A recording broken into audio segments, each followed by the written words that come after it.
Welcome back, Key Mechanics Garage Gang, baby. We out here with another one. As y'all can see, we working on the Challenger, baby. I already know it. We in Atlanta, man. Challenger down. We not really too much worried about it. That's what we gonna be repairing, guys. This part one of the video.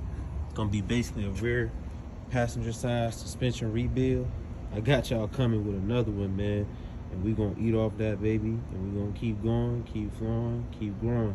It ain't about the greed, it's more so about the creed. All right, gang, we back, man. We got the car in the air, supported by jack stands, all that good safety stuff. Let's get this tire off. 19 millimeter.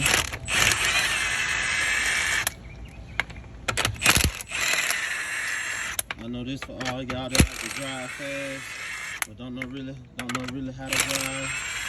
Ain't no pressure, man. Key Mechanics got y'all. That's what happens when you can't drive. All right, gang. First thing we're gonna do, we're gonna take the caliper mounting bolts, caliper bracket mounting bolts off. We already got the top one off. See, we got the big boy torque wrench on there, with a big boy breaker boy on there. You know, cause you're gonna need a little bit, man. Y'all stay tuned, cause we're gonna keep it going. We're gonna keep it flowing. We're gonna keep it growing. Let's go, baby. All right, gang. Once you get in there, you take that rotor off. Rotor pretty bad. Gonna go ahead and keep moving forward. This axle is gonna have to come off, as well as these drum brakes. All right, gang, we out here, baby.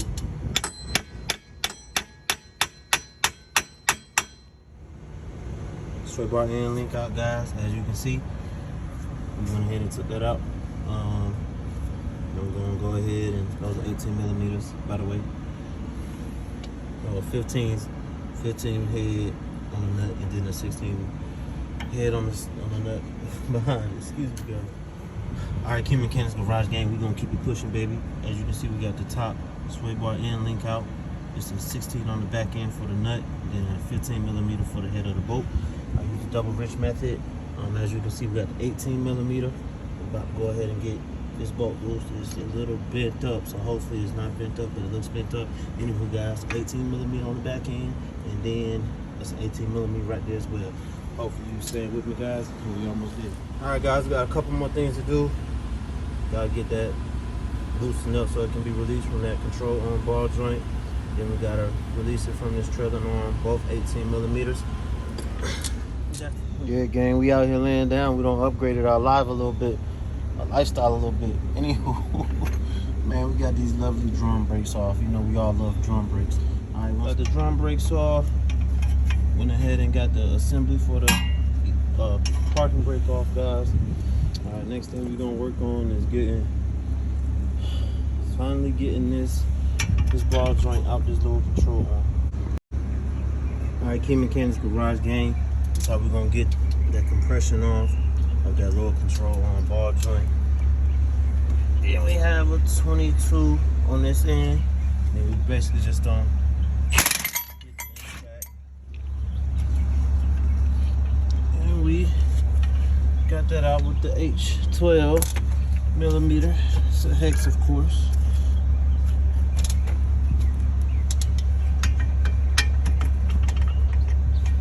Let's see.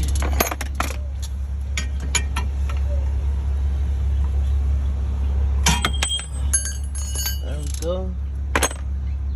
What you want to do is always keep stuff organized.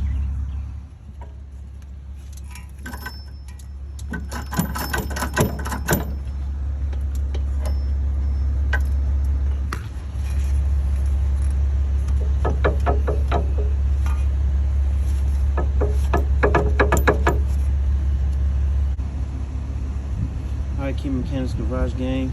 This is that joint I was talking about down there at the bottom. It's pretty seized up between this joint and the lower rear arm. We're not doing no CV axles today. Next and final step is to get these arms out. And then once we get the arms out, we can go ahead. All right, gang. Man, I thought I had to drop the cradle.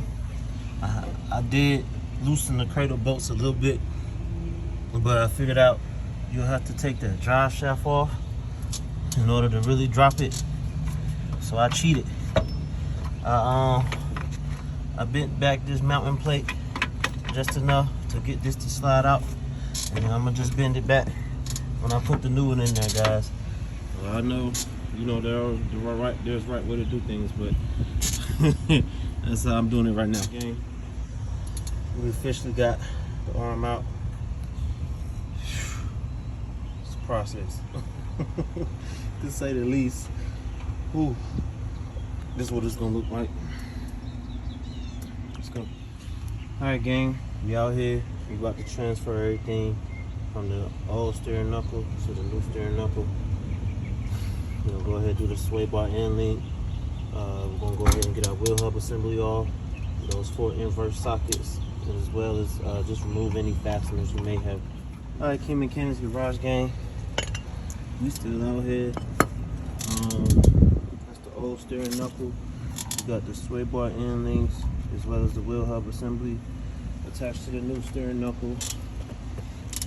We have the old camber arm, and this is what you call a tension arm. We have the old tension arm out.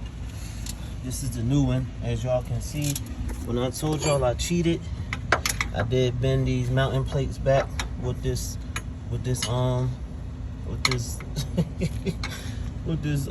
not a lever, but as you can see, they do bend back.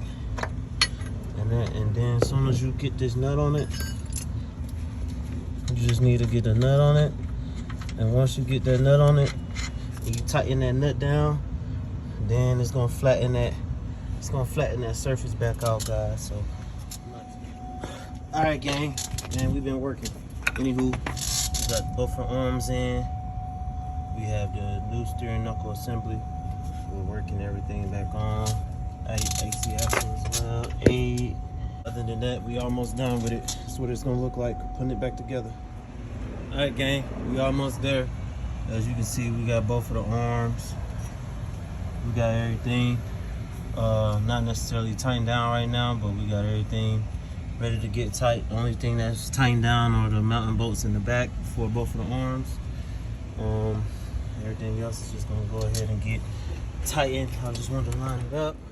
All right, gang, we got everything tightened up as far as the arms go. On the top side, got that arm down there tightened up on the bottom end, as well as this one, as well as the bottom sway bar inlet.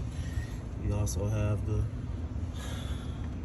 gripper around the lower control arm, so we can have that mounted in there correctly. Take a 32mm. Alright, gang, for the most part, we got that top parking shoe back on. About to work on the bottom one. Got the tensioner halfway hooked up. We got that spring halfway hooked up. Once we get that drum on, once we get that rotor on, guys, it's pretty much downhill from there as far as putting the caliper mounting back on and the tire back on. After that, gang, we pretty much done. This way it looks like deep in the toolbox. No draining, but it's all good. Y'all see Nolly in the reflection, but yeah, everything almost on until we got to this parking brake assembly. You have to assemble the shoes with the purple spring on it. Wrap it around the assembly like Pac-Man. Make sure it's hooked up to the spring loaded tensioner for the parking brake, and make sure those are sitting flush and you have the curve. All right, guys, that's the parking brake assembly back on. Springs, the tensioner, about to adjust that now. Got the purple spring on, spring mechanism. Let's go ahead and tie that back down with that 25 Torx. That 225. Go ahead and put that rotor back on, guys.